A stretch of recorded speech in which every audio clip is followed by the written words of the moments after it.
जैसे ही रोहन लैपटॉप का कैमरा और स्पीकर ऑन करता है, तभी कुकर की सीटी बजती है। करा लो अब इसे चुप। लॉकडाउन नहीं हुआ, मेरी मौत का फरमान जारी हो गया। दोनों बाप बेटे ने नाक में दम किया हुआ है। ऐसा बोलकर गीता वहां से शिविन के कमरे में पहुंच जाती है, जहां शिविन अभी भी सो रहा होता है।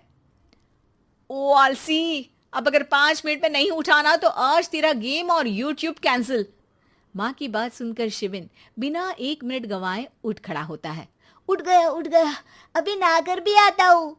ये नाटक कहीं और, मुंह पर गीला कपड़ा मार और पढ़ने बैठ। शिविन की ऑनलाइन क्लास स्टार्ट हो जाती है, जिस पर गीता उसे वहां बिठाकर रसोई में चली जाती है। थोड़ी देर में उसे कमरे से कुछ आवाज सुनाई देती है, जिसे सुनकर वो कमरे में वापस आती है। हाय राम, तुझे क्लास अटेंड करने के लिए बोला था, कैमरा ऑफ करके बिस्तर पर नाचने के लिए नहीं बोला था। मम्मी मुझे कुछ समझ नहीं आ रहा, आप बाद में पढ़ा देना ना, वैसे भी अटेंडेंस तो लगी गई है। हाँ हाँ बेटा, जरूर बन जा। तू अभी से हम सबका बाप बन जा।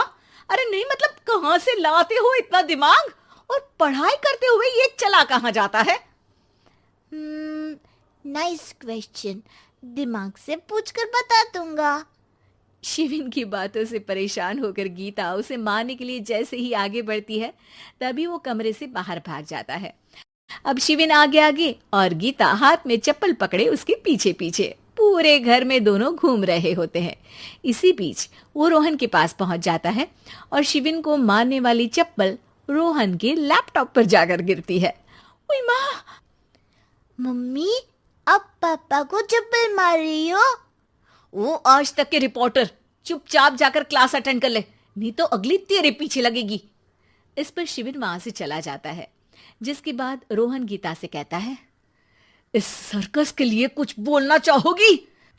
अरे क्या करूं, जब से तुम दोनों घर में रहने लगे हो, घर अपने आप ही सर्कस बन गया है और मैं तुम्हारी नौकर। कभी बेटी को संभालो तो कभी बाप के नखरे उठाओ।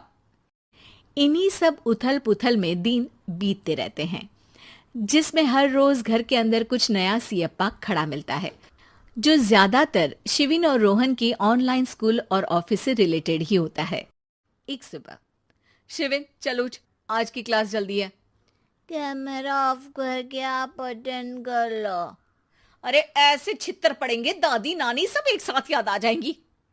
गीता की लाख मशक्कतों के बाद क्लास तो खत्म हो जाती है, लेकिन उसके बाद शिविन फोन इस्तेमाल करते हुए इंस्टाग्राम रील बनाने लगता है। रसोड़े में कौन था? तुम थी, मैं थी, कौन था? कौन था? हाँ, मैं गरीब हूँ। अरे ओ गरीब के बेटे, आजा, मैं बनाती हूँ तुझे गरीब। मैं बताती हूँ रसोड़े में कौन था। पढ़ाई करने बोलो तो इनकी माँ मर जाती है, और ये पागलपंतियां जितनी मर्जी करा लो। गीता शिविन को डांट रही होती है, तभी रोहन बीच में बोल पड़ता है। अरे बच्चा ही तो है, इतना गुस्सा क्यों कर रही हो? बेटे का साथ देने की इसी एक कोशिश में अब शिविन के साथ साथ रोहन भी गीता के गुस्से की सूली पर चढ़ जाता है। अगर बेटे पर इतना ही प्यार आ रहा है तो इसे क्लास अटेंड क्यों नहीं कराते, इसका होमवर्क क्यों नहीं कराते? उस समय तो बहुत जल्दी मीटिंग आ जाती है, वो काम मैं करूं और यहाँ इस बेफिजुली की चीज में तरफदारी करके बन जाओ महान। हे भगवान, कोई तो इनके ऑफिस और स्कूल खुलवाओ, मैं इन्हें और घर में नहीं सह सकती। अरे कुछ और मांग लेती, क्योंकि तुम्हारी ये विश इस साल तो पूरी होने से रही, कोरोना। हाय नास बेटे ने जिंदगी ही बर्बाद कर दी। खाए कोई पचाए कोई, कल मुझे चुन चुन कर सबको मेरी बद्दुआ लगेगी।